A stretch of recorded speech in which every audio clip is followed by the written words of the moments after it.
राधे राधे, जय श्री कृष्णा। आज है कार्तिक मास का 24वां दिन और हम प्रतिदिन करते हैं कार्तिक महात्म्य का अध्याय का पाठ। तो आज पढ़ेंगे हम कार्तिक मास के अध्याय का 27वां अध्याय। कार्तिक मास के अध्याय पढ़ेंगे 27वां अध्याय। तो हमने कल 26वां अध्याय पढ़ा था, आज हम पढ़ते हैं 27वां अध्याय। गणों ने कहा, विष्णुदास एक दिन भोजन तैयार करके भक्ति में तल्लीन था कि कोई उसका भोजन चुरा कर ले गया, लेकिन सायंकाल की आराधना हो सके और व्रत भंग ना हो, इसलिए उसने उस दिन दोबारा भोजन तैयार नहीं किया। श्री नारद जी ने कहा, हे राजन, इस तरह लगातार 7 दिन तक कोई दूसरा भोजन चुराता रहा। तब वह हैरान होकर सोचने लगा कि यह तो बड़ी विचित्र घटना है कि ना जाने कौन हर रोज मेरे भोजन को चुरा कर ले जाता है। फिर भी इस देव स्थान को छोड़ना नहीं चाहिए। अगर मैं भोजन बनाकर खा लेता हूँ तो देर हो जाएगी और पूजा छूट जाएगी। अतः मुझे भोजन बनाकर तुरंत खाना नहीं चाहिए। बिना भगवान को भोग लगाने के वैष्णव को भोजन कराना चाहिए। अगर 7 दिन बिन भोजन के बीत गए हैं तो आज का एक दिन और सही। आज मैं भली भांति भोजन की रक्षा करूंगा और देखूंगा कि हर रोज इसे कौन चुरा कर ले जाता है। ऐसा सोच विष्णुदास भोजन के पास ही छिपकर बैठ गया।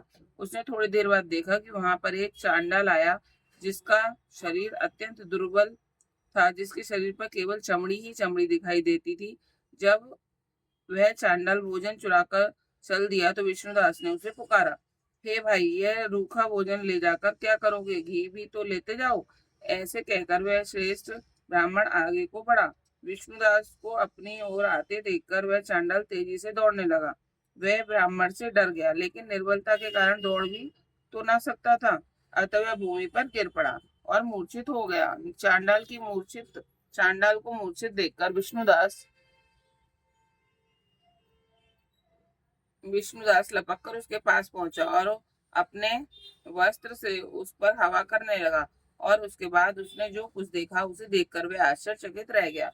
उसने देखा कि उसके सम्मुख शंख, चक्र, गदा, पद्म, पीताम्बरधारी चतुर्भुज रूप अलसी के फूल के समान वाले, छाती में कौस्तुभ माला से सुशोभित साक्षात श्री भगवान विष्णु खड़े हैं। भगवान का दर्शन करके सात्विक सात्विक भाव से मुक्त वह श्रेष्ठ ब्राह्मण उनकी स्तुति तथा कुछ भी ना कर सका। वहीं पर सब इंद्र आदि देवता भी उपस्थित हो गए और गंधर्व तथा अप्सराएं आकर गीत गान करने लगी तथा नृत्य करने लगी। ब्राह्मण उन्हें प्रणाम करने के लिए उतावला हुआ। ज्यों ही वहां संपूर्ण देव, गंधर्व और अप्सराएं आ गई, नृत्य संगीत होने लगा। विष्णु भगवान ने अपना स्वरूप ब्राह्मण को प्रकट कर उसका आलिंगन किया और दिव्य विमान में बैठाकर उसे बैकुंठ ले गए।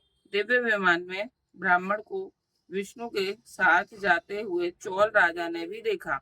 उसने अपने गुरु आचार्य मुगदल को कहा कि मैंने जो यज्ञ आदि किए थे हैं वे सब व्यर्थ हुए। जितनी दान दक्षिणा मैंने ब्राह्मणों को दी वह असफल हुई। विष्णु भगवान के दर्शन नहीं हुए। विष्णुदास ब्राह्मण ने केवल श्रद्धा से भक्ति की।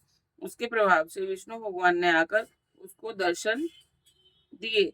इसलिए भक्ति ही सर्वोपरि है। मुझे विष्णु भगवान के दर्शन के लिए राजकाज त्याग कर भक्ति करनी चाहिए। राजा के कोई पुत्र न होने के कारण उसने भांजे को राजगद्दी का अधिकारी बना दिया और आप विष्णु भगवान की भक्ति करने लगा। बहुत काल तक भक्ति करने के बाद भी श्री विष्णु ने दर्शन नहीं दिए तो वह अग्निकुंड में कूद पड़ा। अग्नि में प्रकट होकर विष्णु भगवान ने राजा को गोदी में उठा लिया और कहा कि मैं तेरे त्याग और भक्ति से बहुत प्रसन्न हूँ। उसका आलिंगन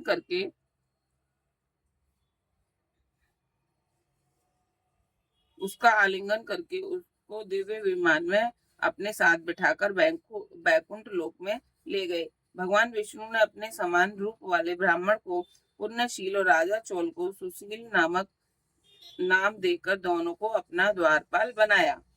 जय हो। ओम नमो भगवते वासुदेवाय। आज का हमने जो पाठ किया ये 27वां अध्याय था और अब हम कल करेंगे 28वां अध्याय। राधे राधे।